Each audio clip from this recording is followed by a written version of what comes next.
Bagamat mas maalinsangan, pero pag ulan, umiiral pa rin diyan sa bahagi ng Bicol Region at eastern part ng Visayas, bunsod ng Stellis na water vapor effect na magdudulot ng mga moderate and heavy rain showers sa ilang bahagi ng Catanduanes at Samar Region. Ilang bahagi ng Surigao Region makakaranas din ng mas maulap at maulan na panahon. Pero nalalabi ng kanluran ng bansa, lalo na sa buong bahagi ng Nodo Luzon kasama ng NCR, ay mananatiling maaraw at katamtaman ang panahon. Pero humid, umiiral na rin. At San Jose, Occidental Mindoro, nakaranas na ng unang pinakamataas na temperatura ngayong buwan ng Marso.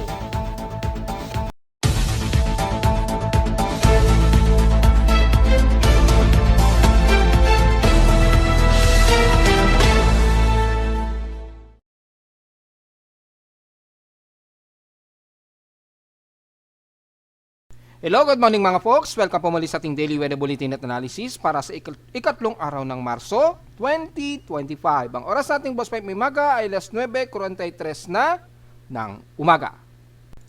Medyo malinsangan na po, humid na dito sa amin sa Caloocan mula pa kahapon at napakataas na po ng ating dew point kaagad na umaabot ng 24 to 25 degrees Celsius na halos pasok na siya sa getting sticky condition. Since medyo tumataas na rin po, normally kasi nung amihan, naglalaro lamang sa 16 to 18 degrees Celsius ang pinaka-dew point natin. Ngayon, umaabot na po sa 24 to 25 degrees Celsius ang pinaka-dew point. Ibig sabihin lamang yan ay yung saturation ng water vapor hindi kaagad na-evaporate. Medyo bumabagal na siyang mag-evaporate kaagad. At dahil po niyan, kapag tuloy-tuloy pong tumaas ang dew point natin, dahil sa pagtaas ng ating humidity kasabay ng temperatura, dahil na rin sa epekto ng Stellis, ay alam na po natin mangyayari. Yung alinsangan at halos dumudobling init ng ating pakiramdam o heat index tataas po yan. So sa mga hindi nakakalam paano ba nangyayari yun? Well, kapag kasi hot dry season tayo, at mataas ang ating humidity kasabay ng mataas din na temperatura, ang nangyayari po niyan, yung water moisture natin sa paligid, sa hangin, ay hindi kaagad siya nag-evaporate. So, yung mga surface of water, kagaya na lamang ng pawis natin, o yung mga hamog na nasa paligid natin, hindi kaagad natutuyo yan. So, yung mga sinampay natin, mapapansin ninyo, hindi agad natutuyo. Despite na maaraw. Kasi nga po, mataas po yung ating pinaka-dew point. Masyadong mataas ang concentration at mataas ang humidity. Since mataas ang humidity at mataas ang ating air temperature, hindi kaagad natutuyo yung water moisture sa paligid. Nag-i-stay pa siya dyan ng ilang minuto bago tuluyang mag-evaporate. So napakabagal po. At kapag kaganyan po, imagine niyo po sa katawan ng tao natin, ay pinapawisan tayo at hindi kaagad tayo natutuyuan ng pawis o hindi agad nag-evaporate yung pawis natin. Yun po ang resulta ng mas dumodobleng alinsangan pakiramdam natin. So dumodoble po yung init na nararamdaman ng ating katawan. So yun pong ibig sabihin ng hot humid po. So para sa mga hindi pa rin nakakalam, yung context ng tinatawag nating hot humid o yung pagtaas ng dew point. Yung mga ibang weather bloggers kasi hindi nila pinapaliwanag yung context kung anong ibig sabihin ng nagiging alinsangan at anong nagiging epekto ng hot dry sa ating katawan kapag hot dry season. Dapat ipinapaliwanag nilang maigi yan. At ano yung eksakto na nangyayari sa aparato? Kasi pwede natin ipaliwanag pero hindi natin ma-demonstrate kung ano yung nangyayari sa pinaka-weather station, kung paano nagiging reading. Since meron po tayo niyan, ako lang po ang nakakapag-represent niyan dahil kumpleto tayo sa monitoring gamit ang ating webpage. Nakikita natin yung galaw ng dew point, mataas po yan, ayan, mas tumataas pa nga Hindi pa totally mas mataas yan dahil hindi pa naman tayo totally na napakamaalinsangan pa. Medyo warmer pa lamang yung nararamdaman natin, pero nafe-feel nyo na po yung alinsangan o yung halos dumodoble na nainit na pakiramdam ng katawan natin. Kasi nga po wala na tayong amihan at Stellis na lamang ang bumabalandra sa atin. Kaya puro warm na po ang nating nararamdaman. At sa mga nagtatanong po muli, na-post ko na to sa Facebook page, naipaliwanag ko na kung kailan nagsisimula talaga yung pinaka-hot dry season. Yun yung pagkapasok mismo ng vernal equinox natin. So, ibibigyan natin ng konting context. Ang vernal equinox yung kung saan ay direkta na nakatutok ang haring araw sa Earth. Siyempre, pagka nakadirekta, pantay po yung umaga at gabi niyan. Pantay po yung araw at gabi niyan. So, dito natin makikita. Yan po. So, vernal equinox, start yan March 20 po, alas 5 ng hapon. Mga 5:02 PM yan dito sa Pilipinas. Yan. So, maintindihan nyo na po ha. Usually, yan yung inaabang-abangan ng iba na pumapantay yung haring araw doon sa doon sa object na nilalagay niyo sa sahig, di ba? So, medyo abang-abangan nyo na lamang yan. At sa oras natin sa Pilipinas, 5:02 PM, sa Universal Time Coordinates, 9:02 AM naman ng umaga. Yan. So, at least may idea na kayo at yan yung start ng hot dry season natin sa Pilipinas. So, kompleto po yan. Yan yung talagang simula na ng hot dry season o yung summer season sa mga taga Northern Hemisphere. Wala po tayong summer sa Pilipinas. Dahil alanganin yung pwesto natin, nasa Pasipiko po kasi tayo, malapit sa equator. Yung summer kasi usually nagaganap yan sa Northern Hemisphere o Southern Hemisphere sa Australia. Sa Northern Hemisphere naman, sa mga kung saan mas hilaga sa atin kaysa sa Pilipinas. Since pagitan tayo ng dalawang klima na yan, kaya nagiging hot dry season lamang tayo dahil yung hangin na easterly trade wind ang mas ramdam natin kaysa sa init na nararamdaman ng mga taga Northern o Southern Hemisphere. So, yun po yung context yan mga folks sa mga hindi pa rin nakakaintindi kung anong ang ibig sabihin ng hot dry season at bakit hot dry season at hindi summer ang tinatawag sa atin. So, yun po ibig sabihin niya na magpapantay po ang araw at gabi niyan at rekta o ibig sabihin rekta yung sinag ng araw sa mundo. So, yun po yung pinaka-context yan mga folks. So, diretso agad tayo sa ating current conditions of forecast. Gloomy po tayo, haze at few clouds. So, umiiral dito sa amin sa Caloocan. So, makitang-kita naman ang sinag ng araw. Maaraw sa amin. So, mataas ang aming UV index ngayon, UV10. So, within 11 minutes, magkakaroon kayo ng sunburn. So, iwas po, magdala ng payong. At sa solar energy, nasa 700 watts per cubic meter ang lakas ng liwanag ng araw. Sa lowest temperature na itala na aking weather station, kininang 6:21 AM, nakapagtala kami ng lowest of 25.3 degrees Celsius. Kahapon, pinakamataas na ang 33.6 degrees Celsius. Kahapon, dito sa amin sa Caloocan, ng 2:25 PM. At dahil sa easterlies na po nararamdaman natin, mataas po ang naging heat index na namin kahapon, pinakamataas na 44.6 degrees Celsius. Grabe oh. Sumipa kaagad yung heat index sa amin sa Caloocan. 44.6 degrees Celsius kaagad.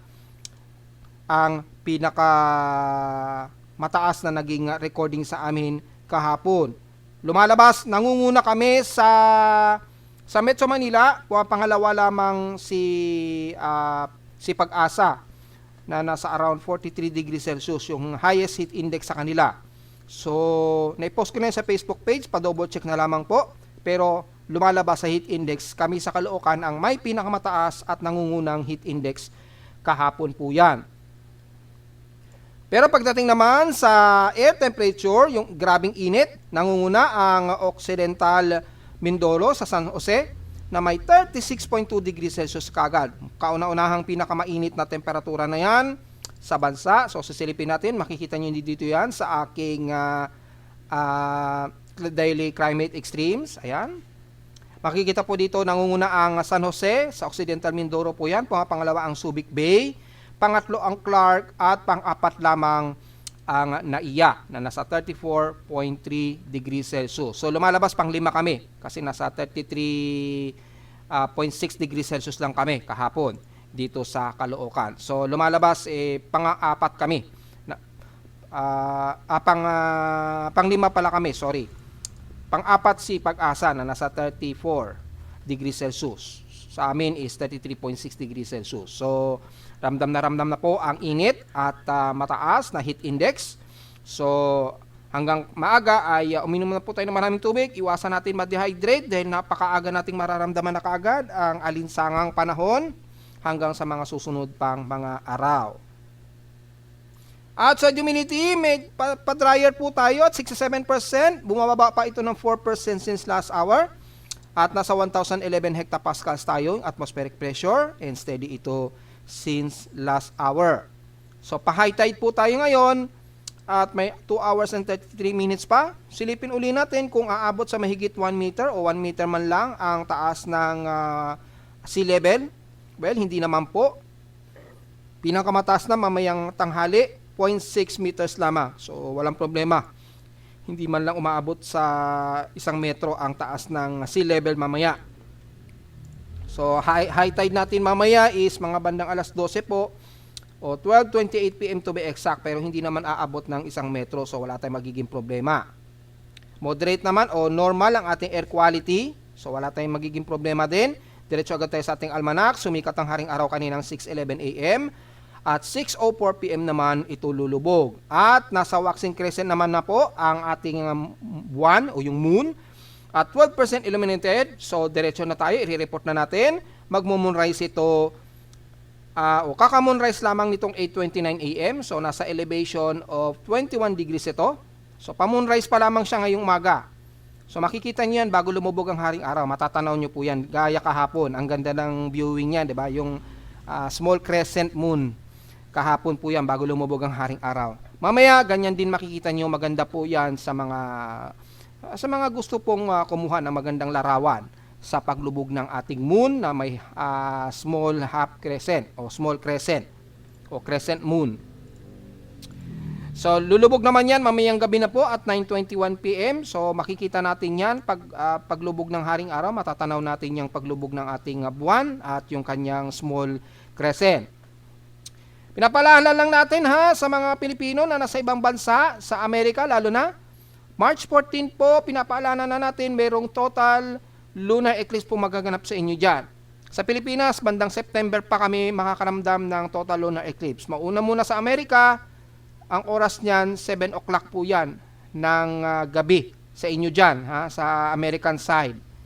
Sa oras naman sa Pilipinas niyan, mga alas 2 naman yan ng hapon. So, hapon yan sa amin sa Pilipinas.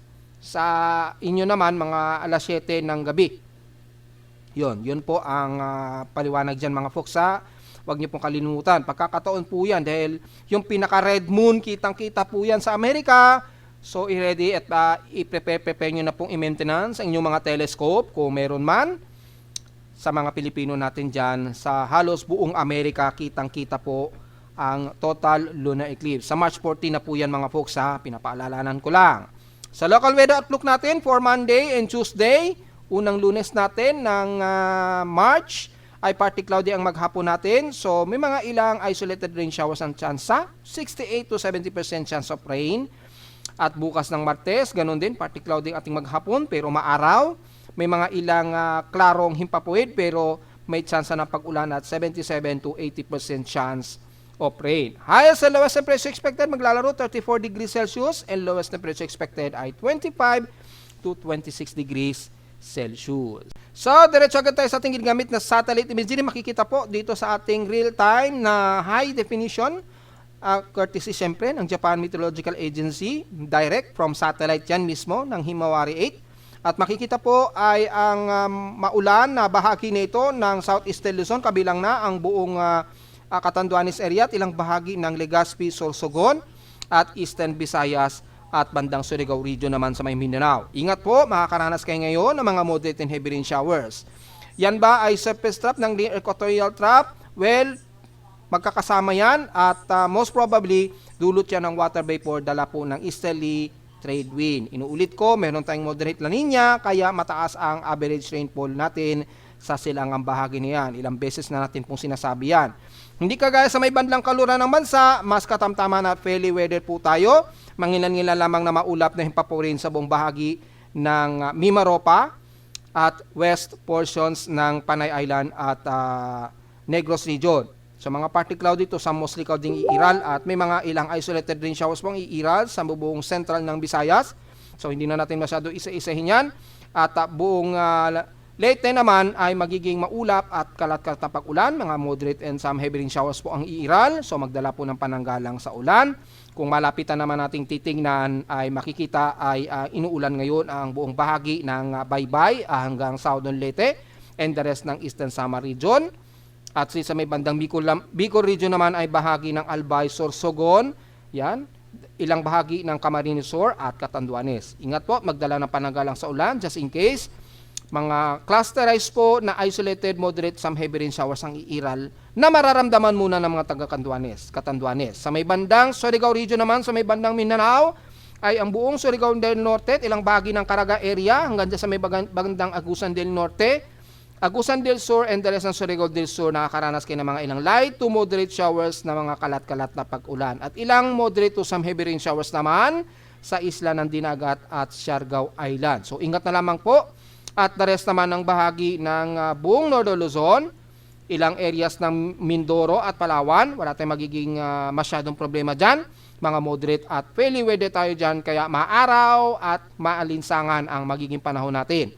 Ganon din sa buong bahagi ng Central Luzon, kasama ng Metro Manila at Calabarzon hanggang Camarines Norte.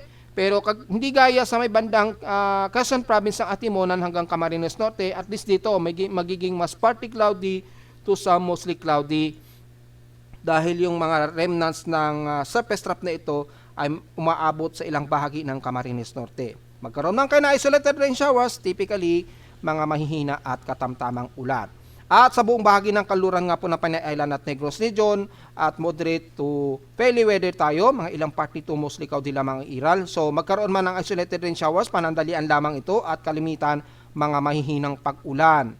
So ganon din sa buong bahagi ng Mindanao, lalo na ng mga taga-kanlurang parte ng Mindanao ay magiging katamtaman tayo dyan, humid at maaraw naman. Pero nagkakaroon ng mga isolated rain showers sa may bandang Zamboanga, titila din kaagad yan. So babalik tayo sa mga moderate and fairly weather na panahon at humid. Kasama na ang buong Zamboanga Peninsula, the rest ng Sorsogon area, Lanao del Norte at Lanao del Sur, Cagayan de Oro, and the rest ng Bukidnon at ilang areas ng Davao del Norte, Davao del Sur at Davao Occidental.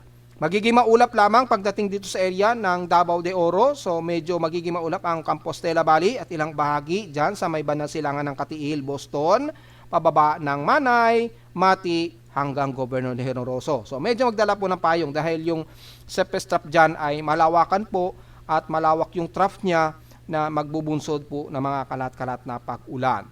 So nabanggit na natin ang ilang bahagi ng Surigao Region na mas magiging maulan. Kaya ang masasabi lamang natin ay ilang bahagi sa may bandang Central ng Mindanao at dito sa may bandang Sorsogon at Davao Region ay makakaranas ng mga ilang fairly weather at moderate at humid na panahon. So generally halos buong kanluran ng bansa magiging hot, drier at katamtaman at fairly weather tayo, pero maaraw at maalinsangan na unti-unti ang magiging panahon natin.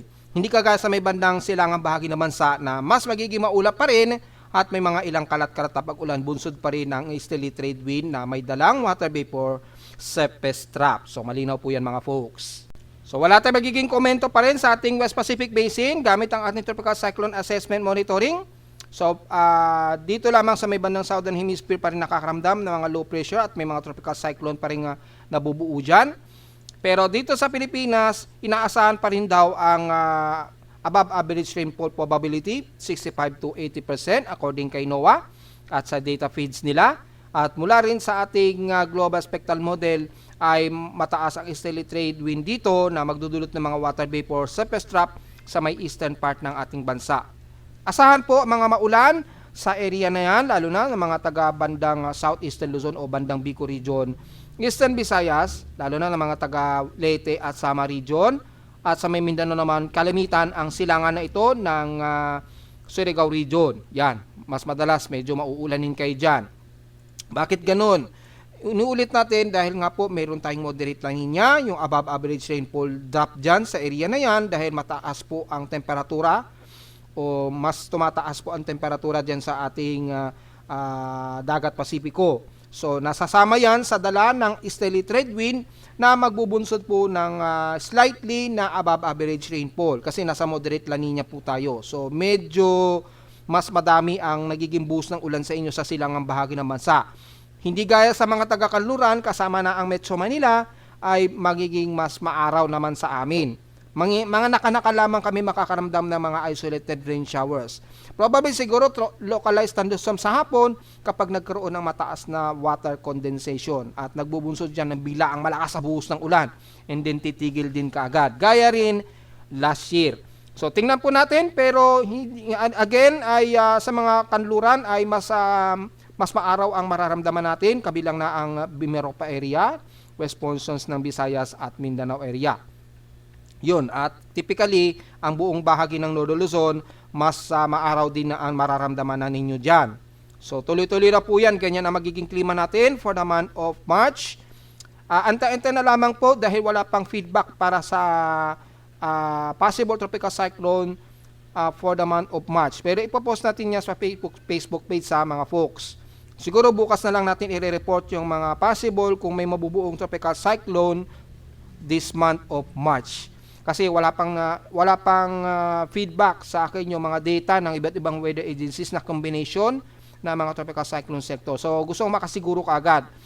Si Pag-asa meron na silang advance forecast pero gusto ko mas makakasure ako na yung simulation mas close to real time yung feedback.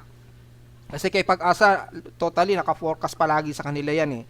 Gaya last month kay Pag-asa mayroong forecast sa kanila na may mabubuo kahit isang low pressure area. Ako, totally wala. Which is nangyari naman. Ganon din ngayon, kaya titingnan natin para mas malalaman natin ng mas close to accurate kung talagang may mabubuo bang tropical cyclone ngayong buwan ng Marso ha. So ipopost muna natin yan sa Facebook page at baka bukas po natin i-report dito sa video kung meron nga po mga folks. At wala tayong magiging komento rin sa mga computer models dito dahil nanatiling stationary na stainless lamang ang mararamdaman natin dito na magbubunsod ng mga ilang surface trap sa silangang bahagi ng Southern Luzon, Eastern Visayas at Mindanao na magre-resulta ng mga kalat-kalat na pag-ulan. So wala tayong magiging komento dyan mga folks.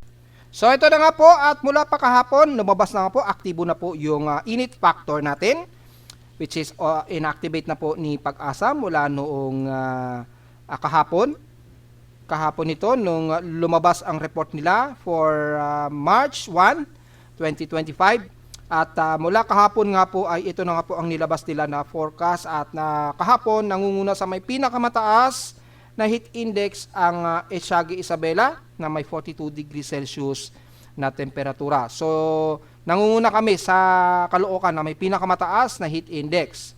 Yan. So, umabot na nga po sa 44 degrees Celsius kahapon. Double check natin kung 44 degrees Celsius. Yung heat index kahapon, nakalimutan ko na. So, kahapon, 44.6 degrees Celsius ang heat index namin kahapon. So, nangunguna kami sa Caloocan na may pinakamataas kaagad na heat index. Pangalawa lamang ang Etiaga Isabela na may pinakamataas na heat index. And the rest, wala pa namang tumaas mula kahapon na heat index. At since March 1 ay walang tumaas o walang mas mataas na heat index maliban na lamang sa Etiaga Isabela. So expected na naman ng mga taga-Isabela at Tuguegarao, be ready po. Kayo na naman ang makakaramdam na naman ng mas mainit na panahon na yan sa mga susunod pang mga araw. Kabilang na ang San Jose sa Occidental Mindoro. So magpapaunahan sa pataasan ng heat index niyan. At base naman dito sa data feed ni Pag-asa, ang forecast daw, ine-expect nga hanggang 46 degrees Celsius ang magiging highest heat index ngayong araw ng March 2. Well, tingnan po natin kung papasok yan. Naka-indicate ang forecast dito sa may bandang Pampanga at Nueva Ecija at Metro Manila. Maabot ng 45 degrees Celsius hanggang 46 degrees Celsius by May 4, 2025 po yan. So, dito naman sa may bandang Nueva Ecija naka-forecast sa bukas ng Martes hanggang 49 degrees Celsius na pinakamataas na inaasahang heat index na mga taga Nueva Ecija sa Central Luzon. So, be ready na lamang po mga folks kung sakali po na pumasok ang mga forecast na yan Kaya wag masyadong mag-dehydrate at inom-inom po ng maraming tubig. Mukhang sa Central Luzon makakaramdam ng mas mataas na heat index ha. Pero hindi lusot ang Metro Manila dahil nakataas din. Na hanggang 45 to 46 degrees Celsius ang magiging heat index hanggang bukas po yan ng Martes dito sa Metro Manila. Well, tingnan natin dahil sa amin sa Caloocan umaabot na nga po ng 44 degrees Celsius. Sa kasalukuyan, as of 9:58 AM dito sa amin sa Caloocan, nasa 40.4 degrees Celsius na po ang aming heat index. Nasa part of extreme caution na po ito. Ayan, naka-indicate siya. Extreme caution na po ang pinaka-legend indication. Saan nyo malalaman yan? Dito po. Ito po yung legend para gusto nyo malaman kung anong temperatura ang indication mula sa extreme caution, danger at extreme danger. At nandito rin naka-indicate kung ano yung range ng temperatura ng heat index natin. Yan, between 33 to 41 degrees Celsius. So, sa amin sa Caloocan, nasa 40.4 degrees Celsius, pasok sa extreme caution category. So, dito sa Metro Manila, ibig sabihin namang yan ay medyo wag na tayong masyadong magpapapawis. Dahil medyo pahirapan pa na magpatuyo. Pero din, since medyo nasa 67% yung ating outside humidity, medyo mabilis-bilis pa tayo makapagpapatuyo ng pawis niyan. So, medyo comfortable pa ang temperatura o yung heat index ng pakiramdam natin sa katawan. Wag lamang yan tumaas. Dito po yung malalaman ha. Again, dito po malalaman yan mga folks. Yung heat index po ha, lagi nating titingnan. Ayan. Pag sumipa na yan ng 75 pataas, medyo mas maalinsangan, mas doble ang init. Since ngayon, nasa 65%, so dryer po tayo o halos patuyo, maganda pa rin magpapawis niyan, madali pa rin tayo makakapagpatuyo niyan. Wag lamang sumipa ng 70% o 75% pataas yung ating outside humidity. So, yun po yung paliwanag dyan ha. Hindi na ipapaliwanag yan, maging ni pag-asa kung kailan tayo pwedeng magpapawis at kung kailan tayong hindi maaaring magpapawis. Ngayon, mukhang pwede pa po dahil medyo dryer pa naman tayo. So, madali tayo makapagpapatuyo pa ng pawis. Yan. Kapag tayo nagwo-workout ngayon. So, maliwanag yan mga folks ha. Para sa mga nasa labas pa rin at uminom ng maraming tubig para maiwasan naman ang dehydrate. Dahil sa sobrang tuyot naman yan ay mabilis naman tayo ma-dehydrate. Yun naman ang side effect. Kapag yung outside humidity natin ay nasa 65 pababa. 65% pababa yan. Mas mabilis naman tayo ma-dehydrate yan kapag kaganyan. So, yun po yung pinakapaliwanag dyan mga folks ha, regarding sa ating heat index. So, balik tayo sa heat index ay nakikita dito o nai-indicate po dito maging sa mapa. Ito, courtesy ito kay Pag-asa. At least nakikita natin kung alin yung mga almost real time. Pero kasi kung titingnan natin dito sa map kasi mga after 1 hour o every 1 hour po nag-update itong graph ni Pag-asa. So as of 10 AM, 43 degrees Celsius na ang temperatura dito sa may bandang Zamboanga Peninsula. So mas mataas kumpara sa amin sa Caloocan. So madali nyo po yung malalaman dito at nakikita yan dito at aling mga areas ang mas tumataas ang heat index. Every 1 hour itong kay Pag-asa, ito sa akin every 5 minutes naman ito nag-update.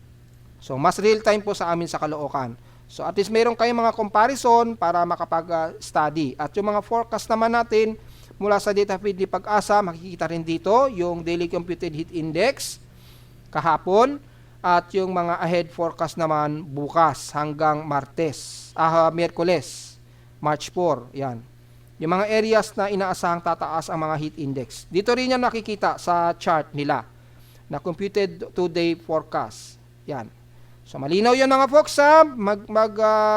Wag masyadong magpa-dehydrate ngayon at uminom ng maraming tubig dahil mabilis po tayong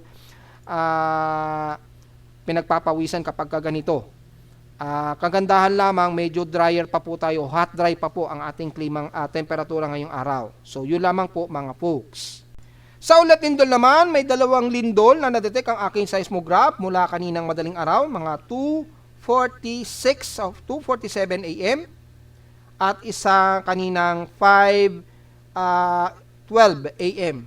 So, tingnan po natin kung sa labas ba ng bansa yan. Pero kung titingnan natin dito, mukhang short period siya.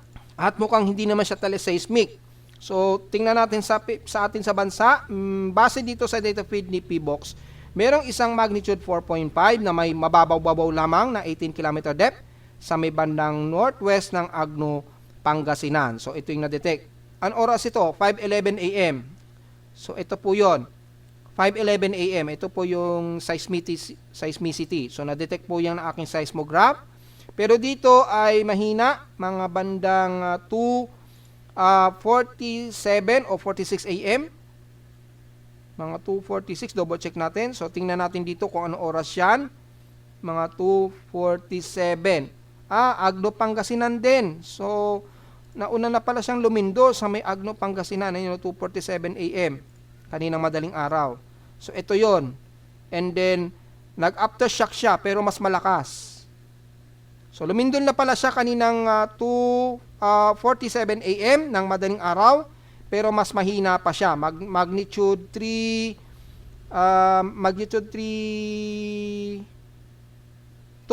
Magnitude 2.5. Mababaw-babaw lang siya at 24 km. So medyo detect dito sa amin sa Caloocan yung pagyanig niya. Ayan, oh. And then kanina nga pong mga 5:11 AM. Mas malakas na siya. Mabot na siya ng magnitude 4.5. So mukhang mayanig na naman dyan sa may bandang Pangasinan. Medyo alisto po kayo dahil mukhang may mga aftershocks pa siyang magaganap. Lalo na sa mga taga-Agno, Alaminos, Bolinao at Infanta. Diyan sa paligid na yan. So ingat po mga folks. At mula naman dyan, wala namang sumunod sa kanya na magnitude 4 plus at kukunti pa lang naman so far ang naging pagyanig natin. Sa ngayon, hindi pa rin na-update ni PBOX yung kanilang system. Halo-halo pa rin yung kanilang month of February at March. Sa mga personnel natin dyan sa PBOX ay i-separate na po ninyo yung month of March at February dahil naghahalo-halo po yung mga data systems nila. So pinapaalalanan ko lang sa ating mga personnel. And so far sa ibang bansa naman sa ating International Seismic Network, wala namang masyadong mas malalakas sa pagyanig. Maliban na lamang sa may bandang Seram, Indonesia. Ito, puro magnitude 4 lang naman ang nadedetect. So, wala masyadong magiging problema mga folks. Yan. At after nagkaroon ng pagyanig sa Pangasinan, sa may Agno, tingnan natin kung nagkaroon ng distortion ang pagyanig. Well, hindi naman masyado. Mga 0.3, halos mga 0.3 meters lamang. So, halos hindi masyado ramdam at wala namang nakataas na tsunami warning. Kung dito naman sa may bandang paligid ng Subic, wala naman masyado sa Subic Bay. Sa Lubang, wala rin naman masyado. So, hindi nakapag-generate ito ng wave o triple wave para ma-detect ng ating sea level buoys na nakalutang dyan sa dagat. Mga buoys kasi yan na nakaka-detect ng tsunami. So, wala naman tayong tsunami warning so far at mahina lang naman ang naging pagyanig.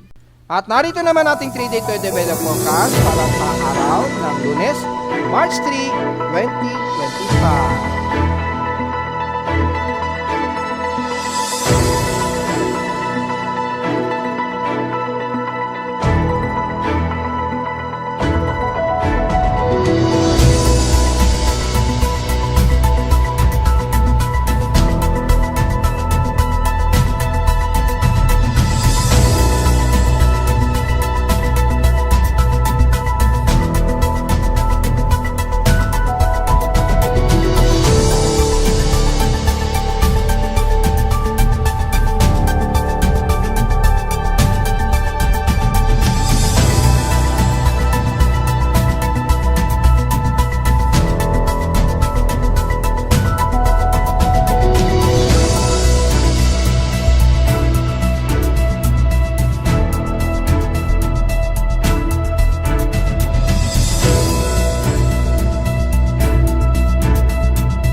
At hanggang dito na lang po ating daily weather bulletin at analysis para sa araw ng Lunes, March 3, 2025. Huwag pong kalilimutan na mag-like, share, and subscribe po sa ating YouTube channel at visit lamang anytime sa ating website na www.pimoweather.com para sa iba pang detalye na gusto nyo malaman na hindi natin naisama ngayong maga sa ating report.